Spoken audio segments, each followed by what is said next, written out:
vamos começar mais uma aula de geografia. Nessa aula eu falarei com vocês mais um pouquinho sobre o nosso Brasil brasileiro. Prestem atenção nesta aula de hoje, que ela é super importante. É uma matéria nova, onde nós falaremos de alguns pontos, tá? Que é necessário que vocês saibam, porque isso é matéria de vestibular, matéria do Enem também. Então, nós vamos iniciar falando dos pontos extremos do Brasil. O que são os pontos extremos? São os lugares nas extremidades de um território. A partir desses pontos são definidas as maiores extensões do território. Por exemplo, no sentido leste e oeste e no sentido norte e sul. Observem aí, pessoal, os pontos extremos do Brasil. Vocês veem bem aí que nós temos setas indicando um extremo que vai lá do Monte Caburaí até o Arroio Chuí. E nós temos outros pontos extremos que vai da Serra de Contamana até a Ponta dos Seixas. Vejam no próximo mapa as indicações. Então, nós temos ao sul do Brasil, nós temos o Arroio Chuí, que fica no Rio Grande do Sul. A leste, nós temos Ponta dos Seixas, que está localizado na Paraíba. A oeste, nascente do Rio Moá, na Serra de Contamana, que está lá no Acre. As distâncias máximas entre os pontos extremos norte e sul é de 4.394 quilômetros e a leste-oeste 4.319 quilômetros. São enormes e quase equivalentes. Veja também esse próximo mapa.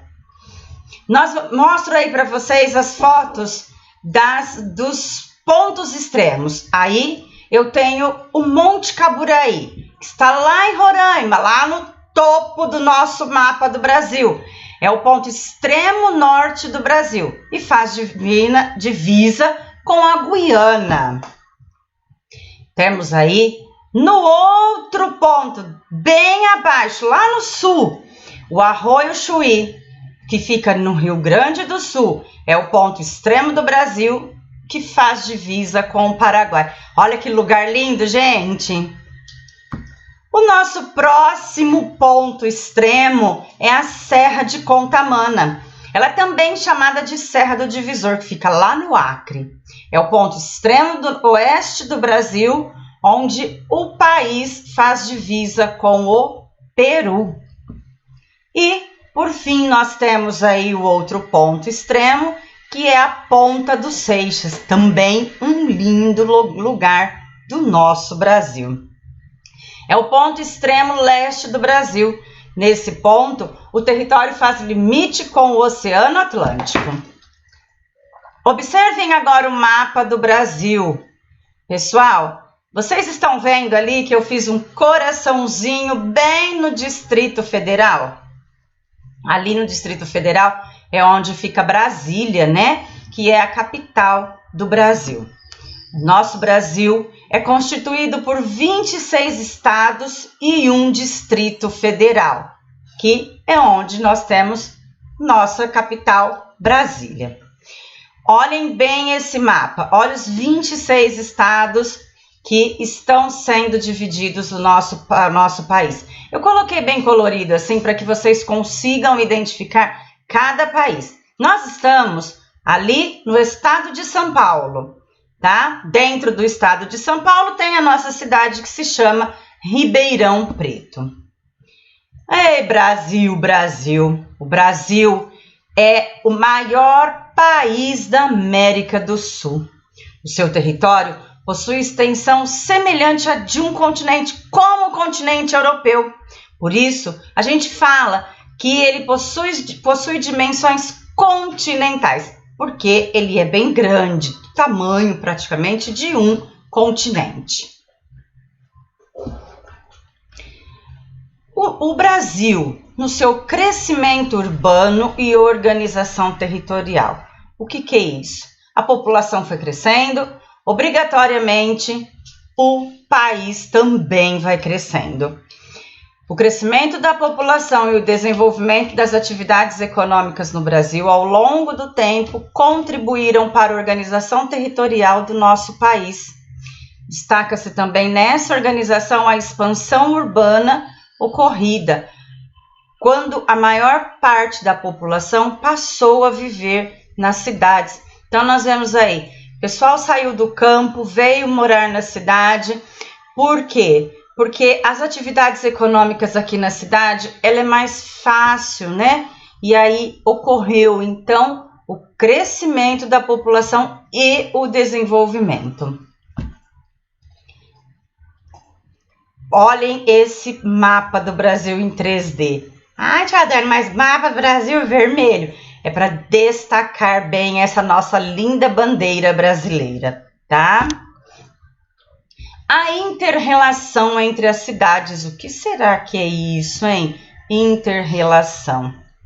Cada uma das cidades brasileiras tem sua importância. É claro, Ribeirão Preto é uma cidade hiper importante para o nosso Brasil. Tanto é que ela é chamada a Califórnia brasileira, né? E ela exerce influência sobre os centros urbanos. A hierarquia urbana que determina a estrutura econômica em diversas escalas e posições. Cria uma rede de ligações e influências entre centros urbanos do mundo. Então, é onde classifica as cidades em pequenas, médias e grandes. Olha bem comigo. O conceito de hierarquia designa uma estrutura vertical de subordinações e poderes. Então, a gente começa. Uma cidade grande exerce poder sobre uma cidade média e uma cidade pequena. Uma cidade média exerce poder sobre uma cidade pequena. Vou exemplificar melhor para vocês.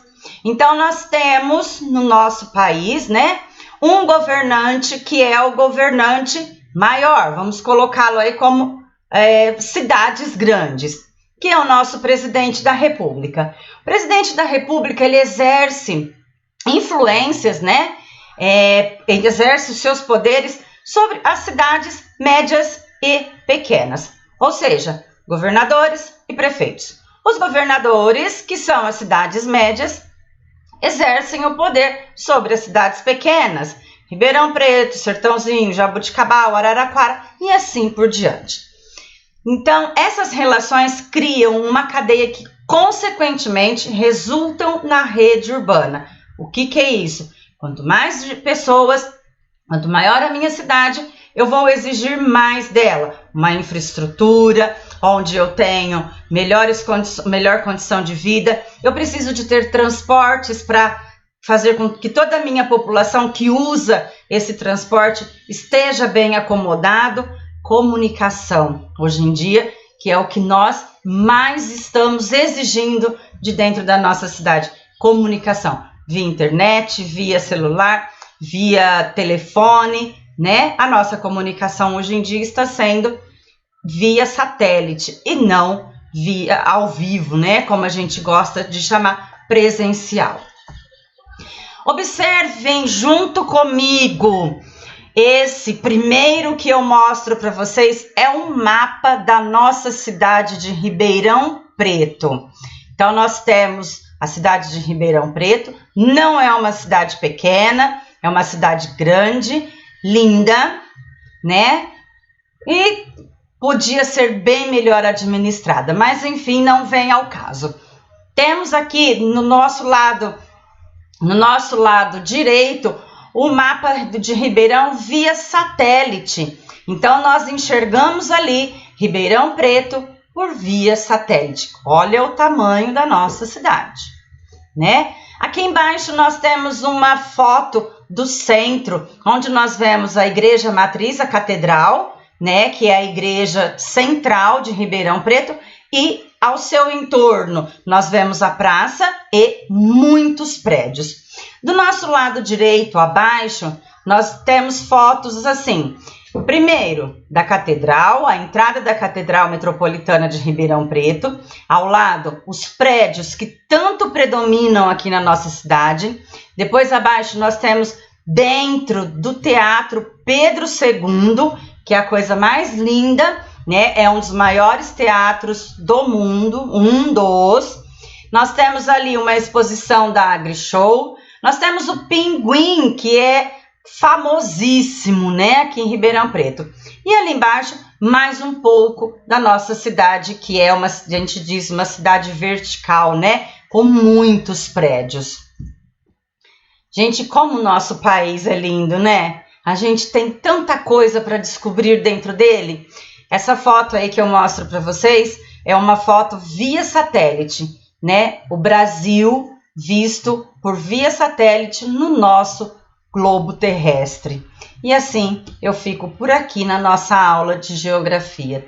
Se vocês tiverem dúvidas, anote, deixe seus comentários e a gente conversa na nossa próxima aula de geografia. Até mais!